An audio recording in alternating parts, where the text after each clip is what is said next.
Hello, Bl'Artagnan here, bringing you another take on the Power of Knowledge Trey Lost Chapter fight. This time I decided to bring Eald'narche, because I tried letting the bosses take turns, and they're really mean. They mess you up.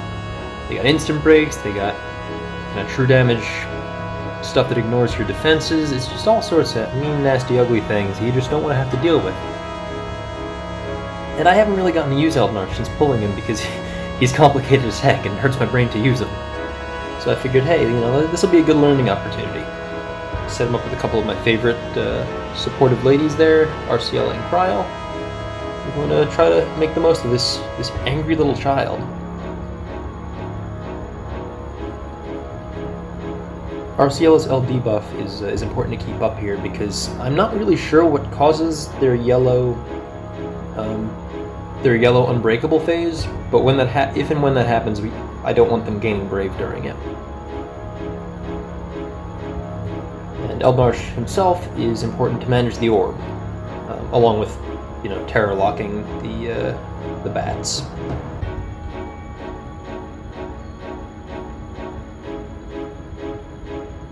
So there, we use the LD and then the free skill to get his AA up. And part of why we did that was because I see one of them is targeting him now, so I figured that's as good a time as any to start to begin with the terror locking.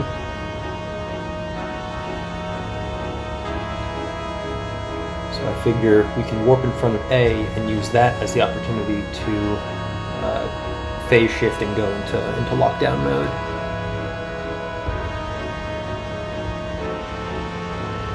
Krile and Arciela are here to mostly to fuel Eald'narche with fast cast and Krile's enchantment, but they have the secondary benefit of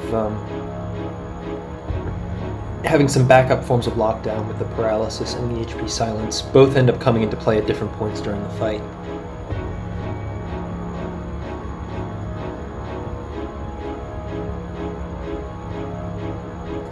So Eald'narche is really he's all about debuff management and skill pacing. Because really his big weakness is the fact that he can run out of skills if you're not careful. That's why having Arciela use fast cast pretty regularly is intended to kind of help fuel him, along with Krile's EX buff.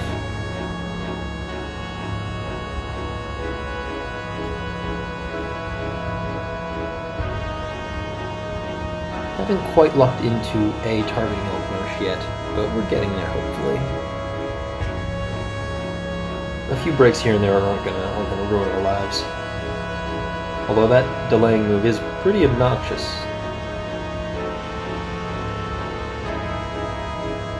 We're gonna be seeing a lot of this during the fight, a lot of checking debuffs and seeing what's about to expire, what's where. Because there are just a lot of numbers above them and it can be hard to keep track of which one's which.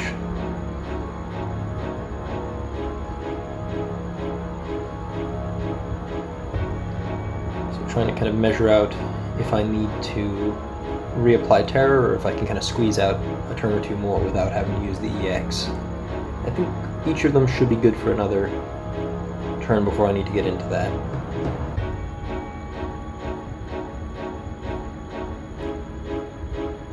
Happily, from what I can tell, these guys don't have any sort of weird threshold things aside from their 29% Berserk phase.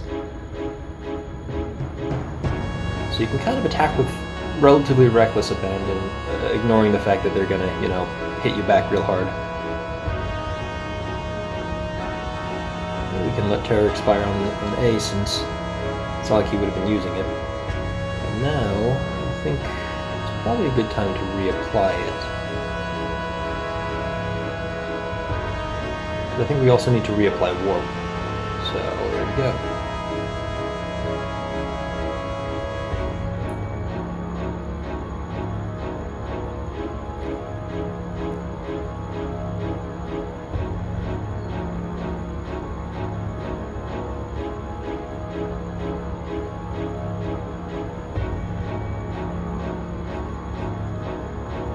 Keeping Unceasing Dread up on them, just in case they go yellow.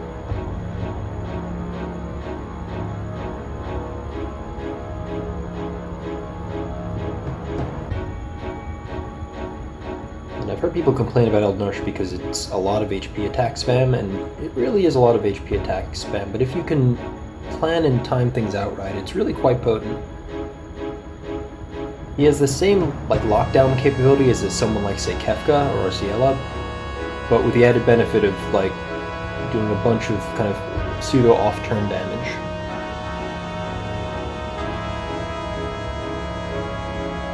The big thing when playing Eald'narche to keep in mind is the EX charge, because the HP attacks aren't going to charge it very fast, so every so often you're going to want to throw a skill or two in there to make sure that by the time Terra is about to fall off them, you're ready to do it again.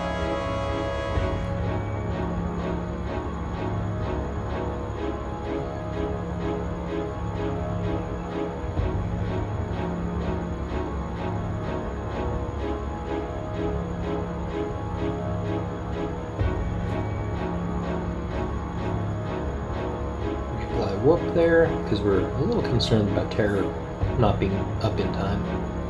But I think we're good now.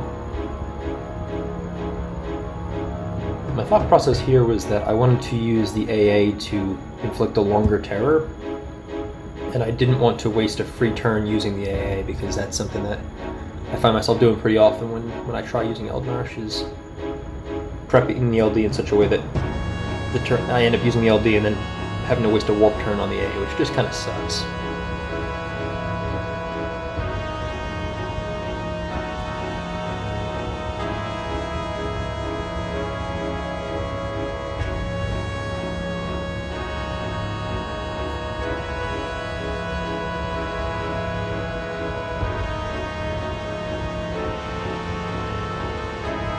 Something that happens a bit during this fight is there's a bit of debuff traffic jam, so to speak, which, when you're dealing with frame debuffs isn't that big a problem if you line them up right. In this case, because Krile's weakness the imperil is unframed, there are going to be a few turns where we end up hitting for non-weakness damage, which is not the greatest, but so long as it doesn't, so long as it doesn't eat into our ability to finish the fight, we can live with it. Luckily, Eald'narche keeps turn count super low with all the free turns he takes. And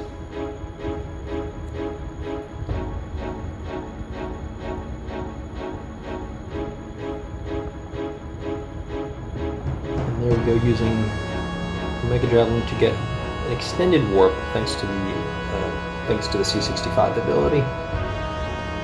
Gives us a bit of breathing room.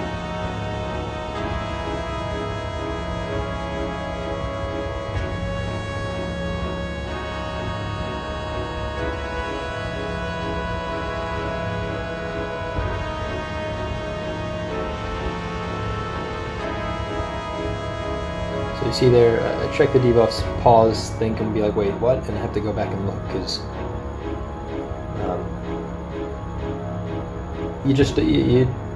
a lot of Eald'narche play is just kind of being a little bit delicate about kind of letting things run out to the last minute. Terror only lasts 2 turns, Warp only lasts 2 turns. So you want to make sure those 2 turns count. And that means knowing exactly when they're going to expire and when your EX is up, so you can reapply them at just the right time to maximize their uptime.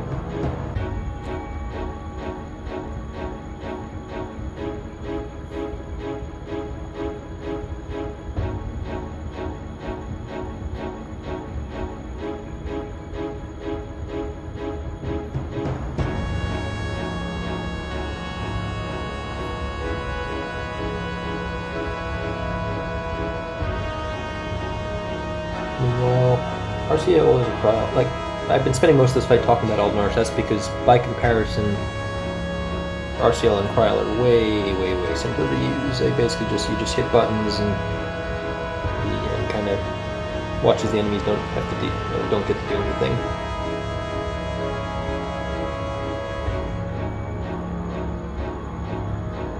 I made a point earlier of using Krile's C65 because I figure at this point we're going to be capping on a lot of stuff battery-wise, and later in the fight we might not have that opportunity.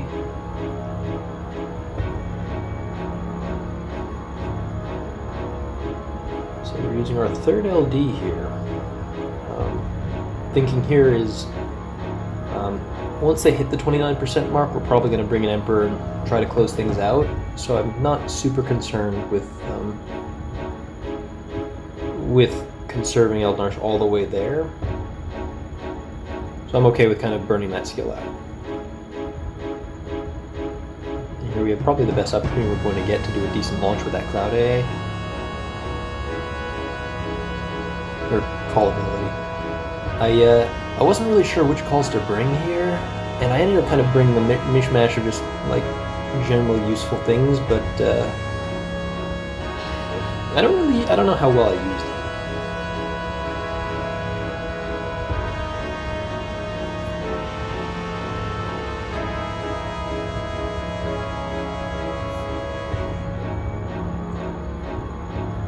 So something that happens here that's pretty dumb is I actually let Terror fall off thinking that Krile's paralysis would handle it, forgetting that they can retarget after that happens. So a bit of egg on my face for that one. That was not the most brilliant play.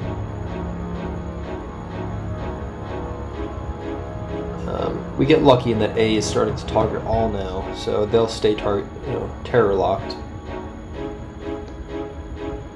And I'm not really sure why I decided to do that when... Oh, right. I wanted to put the terror back on them because they had a turn coming up after this one. Or they had the two turns stacking up like that, you see.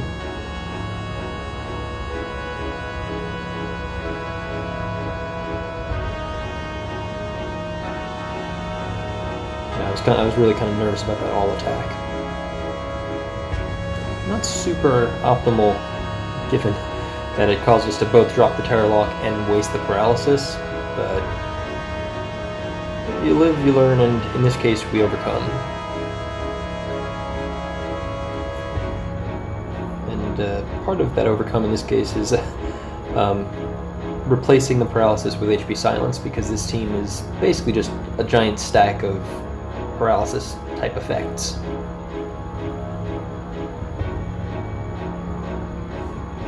But now we have a pair of all attacks, so pretty much guaranteed to have these guys locked down for the rest of the fight, so long as there's no more gross mismanagement. Now Eald'narche's skills are looking okay for who he is.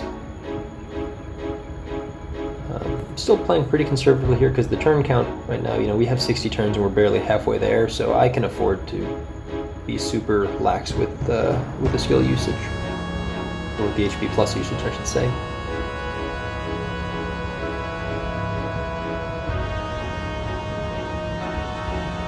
So we want to queue up that EX again.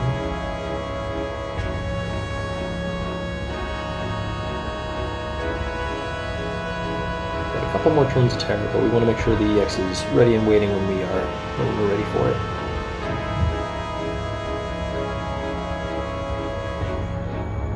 And triple checking the debuffs because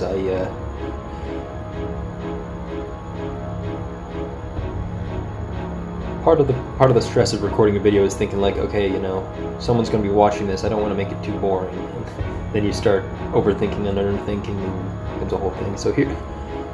Oh yes, I'd forgotten about this. In terms of calls, I knew I was going to be swapping Eald'narche out for Emperor eventually, and I didn't want to use a debuff call, so I was like, well, Squall is a good damage call, but I don't know, it feels like something of a waste there. Like that could have been like a lock call or something more useful.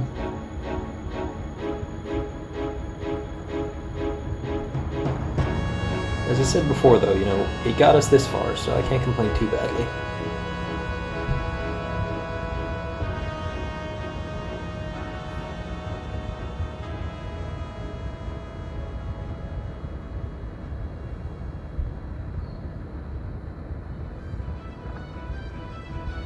So they're below 29% at this point, meaning if they get a turn, they're probably going to kill us.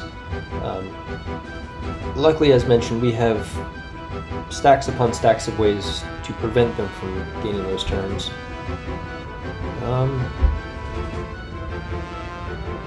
In this case, I probably could have used one of his other debuffing skills to get a bit more juice out of that AA usage. The important thing, though, is that we were able to reapply Terror. And we have a couple uses of Mega Javelin to get warp up if we need it.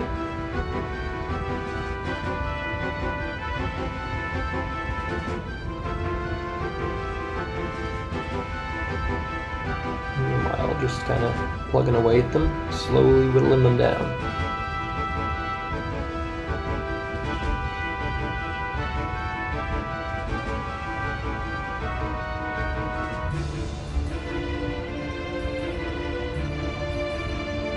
It was actually kind of lucky in a way that we ended up dropping that terror, because it caused Eald'narche to get brought low enough to activate Diablos' weakness damage.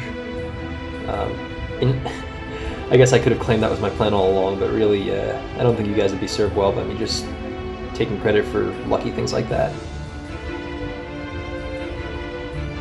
So here's one last LD, just to make sure that no dumb yellow auras. Well, mostly it's just for the damage at this point, because the yellow aura can't come back once they're below 29%.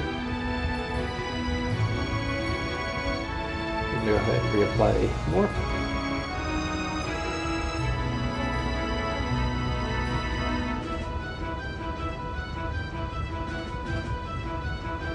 And we're getting low enough at this point, you know, we're going to be bringing Emperor real soon, so I really don't need to be saving skills.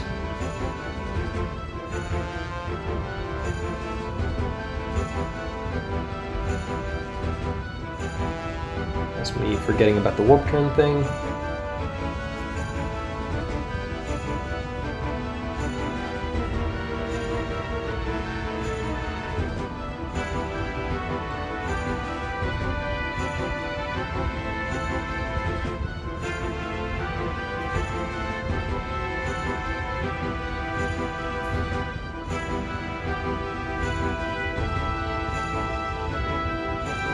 Now, they're probably low enough that I don't really need to hold back anymore. So we're going to bring in the Emperor. And you might have noticed that we have a lot of debuffs on them. And the Emperor is usually like a guy who likes to drop debuffs. The upshot of this is that A no longer is taking weakness damage, which is really smart play on my part. It really, I feel good looking at it. It's exactly how I should have played this out. That was sarcasm as well, in case it didn't read well over... But again, as I've been saying before, we're doing fine on turn count. They're, you know, a bit under 10% now, with 12 turns to go. We're in the summon, we have a burst effect going, like... Oh, I should warn you, the recording actually cuts off briefly before the end of the summon, and here we are. I end up re-recording. Basically, we hit them a bunch in the summon to get them down the last 5%. You don't really miss a whole lot, but that was pretty frustrating when it happened, so sorry about that. It was, as you can see, it was a long run and I didn't want to have to redo it again. Good learning experience, though. Eald'narche is a weird fella to play. Hopefully it was educational for you to see this, and yeah, I appreciate you taking the time to watch it. I'll see you around. Thanks.